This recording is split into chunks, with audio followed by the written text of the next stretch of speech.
স্বামীর পায়ের নিচে স্ত্রীর জান্নাত। এটা আমরা হাদিস মনে করি, এটা হাদিস নয়, মানুষের বানানো একটি প্রবাদ। এটা হচ্ছে হাদিস, সুনায়ে নাসাইর হাদিস 3104 নম্বর হাদিস, যে একজন সাহাবী নবী মুহাম্মদ সাল্লাল্লাহু আলাইহি সাল্লামের কাছে আসলেন এবং জিজ্ঞাসা করলেন, ইয়া রাসূলুল্লাহ, হে আল্লাহর রাসূল, আপনার কাছে আমি জিহাদ করার অনুমতি চাইছি। নবী মুহাম্মদ সাল্লাল্লাহু আলাইহি সাল্লাম বললেন যে তোমার বাড়িতে সেই বৃদ্ধা মা আছে কি, পিতামাতা আছে কি?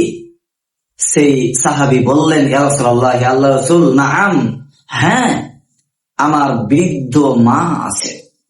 রাসূলুল্লাহ সাল্লাল্লাহু আলাইহি ওয়াসাল্লাম নাকচ করলেন, বললেন, না, তুমি জিহাদে যাবে না, তুমি যুদ্ধ করতে যাবে না।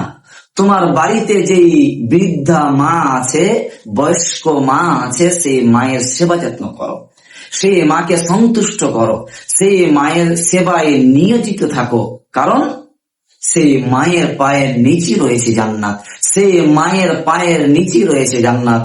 এই কথা নবী মুহাম্মদ সাল্লাল্লাহু আলাইহি ওয়াসাল্লাম বলেছেন যে মায়ের পায়ের নিচে রয়েছে জান্নাত, কার? সন্তানের। কিন্তু এই হাদিসটিকে চেঞ্জিং করে, পরিবর্তন করে আমরা বলেছি স্বামীর পায়ের নিচে স্ত্রী জান্নাত। এটা হাদিস নয়, এটা মানুষের বানোয়াট কথা, এটা মানুষের বানানোর প্রবাদ। কিন্তু আসলে হাদিসটি রয়েছে মায়ের পায়ের নিচে সন্তানের জান্নাত, যদি কোনো সন্তান তার পিতামাতার, বৃদ্ধ পিতামাতার সেবা যত্নে নিয়োজিত থাকে এবং আল্লাহর ইবাদত করে, তাহলে সেই ব্যক্তির জন্য জান্নাত রয়েছে।